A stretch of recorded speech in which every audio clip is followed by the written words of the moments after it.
La voz de tantos venezolanos y venezolanas que luchan por mejorar la calidad de vida en nuestras comunidades. El Radar de los Barrios, con Jesús Torrealba. Regresamos al Radar de los Barrios. ¿Por qué estamos haciendo nosotros un programa hoy sobre los empleados públicos? Nosotros que hacemos un programa siempre sobre el tema de los barrios. Bueno, ¿dónde creen ustedes que viven los empleados públicos? En los barrios. En los barrios, mi llave, porque además hay una situación que es dramática, ¿vale? Cada vez más el empleo privado se está reduciendo. Todos los días cierran una empresa, todos los días una empresa se va del país, etcétera, etcétera. Pero además de que el empleo privado se está reduciendo, el empleo público está disminuyendo su calidad. El empleo público, antes la gente decía, bueno, yo me meto en empleo público porque aunque los sueldos no son muy buenos, hay estabilidad y hay prestaciones y uno se resuelve. Ahora resulta que los sueldos son muy malos, pero además tampoco hay estabilidad, las prestaciones son muy malas. Bueno, y están casos terribles como el de los jubilados, hermano. Un jubilado es una persona que puede haberle entregado toda su vida productiva al patrono Estado. Un jubilado del sector público después tiene que escoger entre o comprar medicinas o comprar comida, porque para las dos cosas no alcanza la pensión, ¿me entiendes? Entonces, por eso estamos haciendo este programa hoy con los empleados públicos, porque los empleados públicos son pueblos que están, bueno, viviendo con nosotros en todos estos espacios de los sectores populares. Vamos a conversar de inmediato con el señor José Olloque, quien es secretario de reclamos del Sindicato de Empleados Públicos de la Alcaldía de Baruta. José, bienvenido al Radar de los Barrios. Muy buenos días. Hermano, dinos desde tu perspectiva, ¿qué está ocurriendo con este tema del contrato marco y en general con las reivindicaciones del sector? Buenos días, Chugo. Bueno, sobre el contrato marco es simple. Primero, no hubo la consulta a las bases. Un grupo de sindicalistas, porque se puede llamar así, tomaron esa iniciativa pero sin la debida consulta. ¿Qué genera eso? Que de momento no está ahí plasmado lo que serían las necesidades reales de los trabajadores. Aparte de eso, si se somete a consideración únicamente con el patrono Estado, por supuesto, va a ser una sola voluntad la que va a imperar ahí. Sobre el otro punto que tú me mencionaste, que es la parte de los jubilados. Ok, esa materia siempre, en cualquier ámbito, sea municipal, de Estado o a nivel nacional, nunca es abordado en su plenitud a los fines de que las reivindicaciones que esos trabajadores merecen sean consideradas. Por ejemplo, si tú tomas en cuenta un trabajador jubilado, nunca su sueldo es homologado a lo que es el salario real para ese momento. Y por supuesto, para los fines de sus cuestiones de medicina, de alimentación, de lo que puede ser hasta de vestirse, no le cubre. Y ahí entra una materia que es la desigualdad. Cuando existe desigualdad, por supuesto, ese trabajador nunca puede ser considerado para nada. Y la idea de este movimiento que nosotros estamos iniciando es comenzar a rescatar todos esos puntos. La participación, por un lado, por la situación del contrato marco. Participación plena de los trabajadores, la consulta en la base. Y lo otro, el rescate de todo lo que es ese ámbito de los jubilados para que ellos sean considerados, homologados en todas sus necesidades. Muchísimas gracias al señor José Olloque, secretario de reclamos del municipio Baruta, de los empleados públicos del municipio Baruta. Vamos a conversar ahora con Marjorie Maldonado. Ella es del Sindicato Nacional de Empleados Públicos, nada más y nada menos que del Ministerio de Educación. Miren, un poco para ponerlos en autos, yo tuve la suerte, el privilegio de trabajar en el Ministerio de Educación como asesor hace algunos años. Y me consta que el Ministerio de Educación tiene una nómina que es más grande que el Ejército de Argentina, por ejemplo. O sea, el tema, la responsabilidad de ser patrono de los trabajadores del Ministerio de Educación es una responsabilidad inmensa, chicas. ¿Y cómo maltratan a estos compatriotas? ¿Cómo maltratan a estos ciudadanos? Por eso vamos a conversar de inmediato con esta compatriota. Cuéntanos, ¿cuál es la situación de los empleados públicos desde la perspectiva de quienes laboran en el Ministerio de Educación? Buenos días, Chugo. Mira, de verdad que las expectativas no son nada alentadoras. Desde el Ministerio de Educación, solamente lo que se escucha son quejas de los trabajadores desde el nivel central, desde todas las zonas educativas y todos los planteles a nivel nacional. Primero que nada, la forma en la cual ha sido discutido un contrato que nadie sabe, es mejor secreto guardado de la administración pública, tanto a nivel central como a nivel estatal. sin contar con la inseguridad que vivimos en los planteles.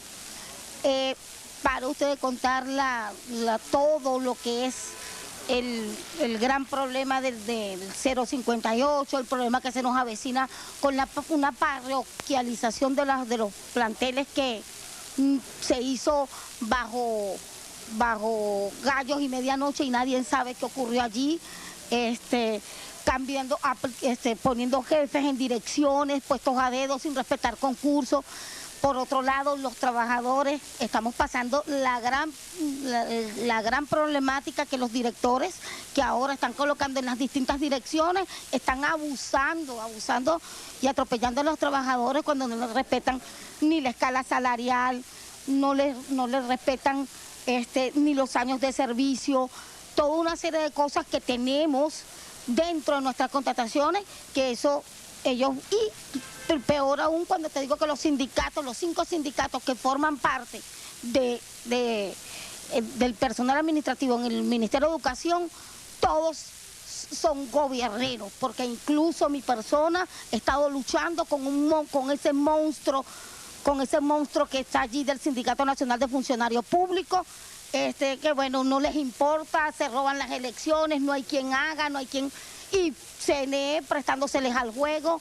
Entonces, imagínate tú, no hay quien le reclame a patrono allí en el Ministerio de Educación. Marjorie, ilústranos sobre una situación que a ustedes les afecta de manera particular, porque como bien nos explicaba el señor Grau, hay trabajadores públicos en el sector nacional, en el sector estatal, en el sector municipal, pero ustedes, en el sector Ministerio de Educación, hay muchos sitios donde hay autoridad única del Ministerio de Educación, es decir, donde se funde la autoridad nacional y la autoridad estatal. ¿Cómo es la situación de los empleados públicos en esos casos?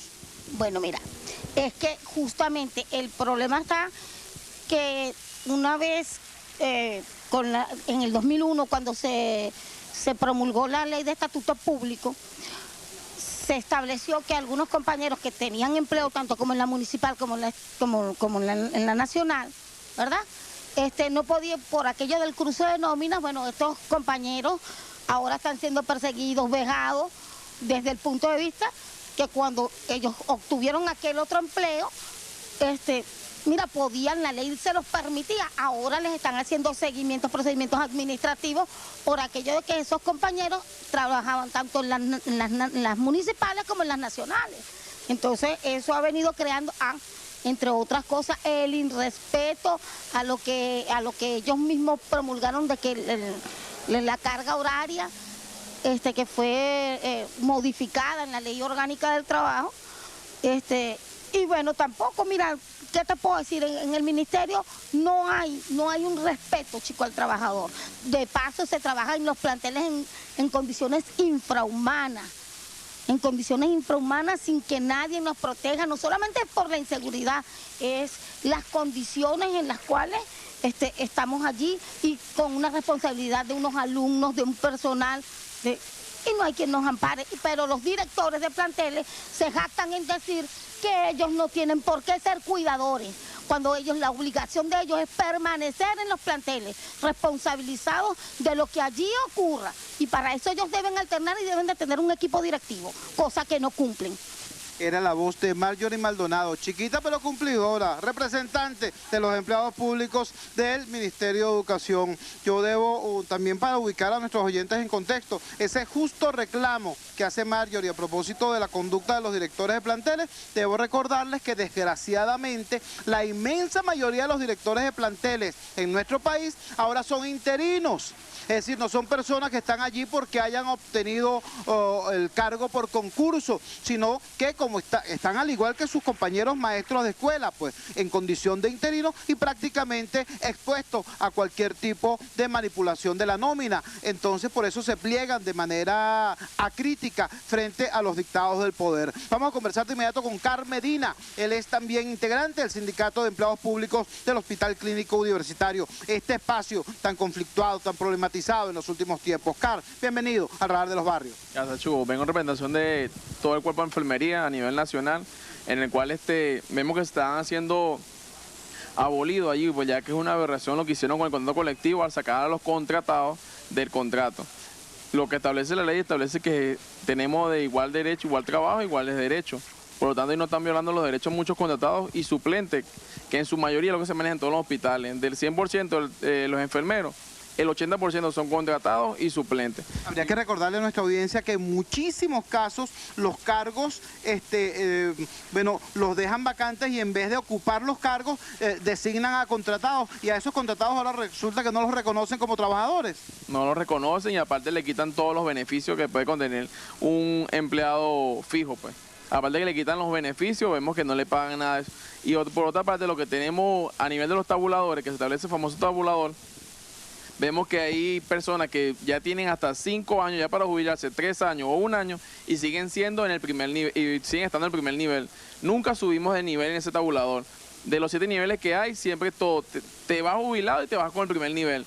Nunca hay por parte del patrono de que esté pendiente de subirte de nivel en el tabulador. Y por encima de hoy, como está el sueldo mínimo, estamos más abajo del sueldo mínimo. O sea, que estamos en el primer nivel del tabulador. Caramba, bueno, muchísimas gracias a Car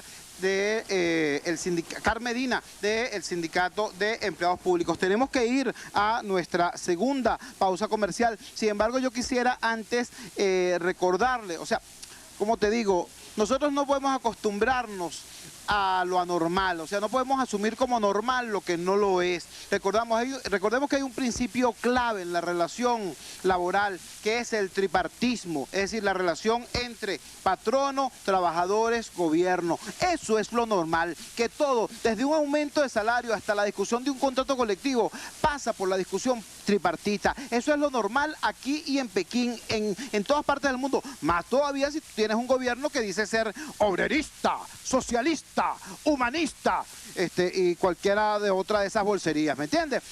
Bueno, resulta que este gobierno obrerista defeca en el tripartismo, es decir, se burla del derecho de los trabajadores a participar en la discusión de su propio contrato. Eso ocurre cada vez que el gobierno, en vez de discutir el incremento del salario mínimo con los trabajadores, bueno, lo anuncia un 1 de mayo como que si fuera una concesión graciosa del mandamás de Miraflores. O cuando, por ejemplo, para hablar de una cosa muchísimo más grave, cuando el presidente Chávez anunció y firmó la ley orgánica del trabajo, una ley que no conocía nadie. Ese mismo 1 de mayo, cuando firman la ley del trabajo, los periodistas del Canal 8 entrevistaban a los trabajadores chavistas en la marcha para preguntarles sobre la ley, y ellos no la conocían porque esa era una ley secreta. Bueno, tan secreta como la ley del trabajo, tan secreto como los aumentos de cada 1 de mayo, es este contrato marco que les quieren aplicar a los trabajadores públicos. ¿Es malo que exista un contrato marco? No, claro que no. Eso es un paraguas para los trabajadores del sector. Ahora, lo que es malo es que sea un contrato marco discutido en secreto entre los sindicaleros del gobierno, los patronos del gobierno, con la anuencia de la Inspectoría del Trabajo del gobierno, y si hay algún problema, si hay algún sindicato que quiera ser independiente o trabajadores que quieran formar un sindicato independiente, les viene el CNE del gobierno también a aplicársela para no dejárselo formular. ¿Me entienden, ¿me entienden el valor cívico de estos compatriotas con lo que estamos hablando? ¿Entienden el coraje particular, laboral y ciudadano de estos trabajadores que se enfrentan entonces al patrono gobierno, al Ministerio del Trabajo gobierno, a el CNE gobierno, ¿no?, a los sindicaleros del gobierno? Porque hemos escuchado aquí nombres de personas que, por cierto, cuando esto empezó eran héroes de la oposición, que ahora están ahí plegaditos, ¿tú me entiendes? Plegaditos, rojito, chupando y negándole a los trabajadores su derecho a conocer el contrato marco que supuestamente les iría a amparar. Vamos a nuestra segunda pausa comercial, vamos a escuchar los titulares correspondientes a esta hora y ya regresamos con muchísimo más del Radar de los Barrios. Crónica Urbana. Éxitos de la gente y organización social en El Radar de los Barrios. Por